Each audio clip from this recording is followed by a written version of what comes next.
ఒక పెద్ద అడవిలో బుజ్జి అనే చిన్న ఏనుగు ఉండేది. అది బలంగా ఉన్నా చాలా ఆత్మవిశ్వాసం తక్కువగా నేను ఉండేది. పెద్దవాడిని, కాని తెలివిగా లేను అని ఎప్పుడూ బాధపడుతూ ఉండేది. ఒకరోజు అడవిలో పెద్ద చెట్టు కూలిపోయింది.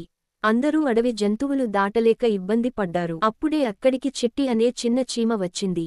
అది చెప్పింది, బుజ్జి ఏనుగా, నువ్వు చెట్టును కాస్త తోస్తే దారి తెరుస్తుంది. బుజ్జి ఏనుగు ఆశ్చర్యపోయింది. నేనా, నేను చేయగలనా అని అనుకుంది. కాని చీమ ధైర్యం ప్రయత్నించు. బుజ్జి ఏనుగు తన శక్తి మొత్తం పెట్టి చెట్టును తోసింది. చెట్టు పక్కకు కదిలింది. అడవి మళ్లీ దారి చూసింది. అందరూ ఆనందంగా కేకలు వేశారు. బుజ్జి ఏనుగా, నువ్వే మా హీరో. బుజ్జి నవ్వుతూ చెప్పింది. చిన్న స్నేహితురాలు చెప్పిన మాటే నాకు ధైర్యం ఇచ్చింది. అప్పటినుంచి బుజ్జి తెలుసుకుంది, ప్రతి ఒక్కరిలో ఒక ప్రత్యేక శక్తి ఉంటుంది. అది నమ్మితే చాలు. కథ సందేశం: చిన్నవాళ్ల సలహా కూడా పెద్ద మార్పు తీసుకురాగలదు.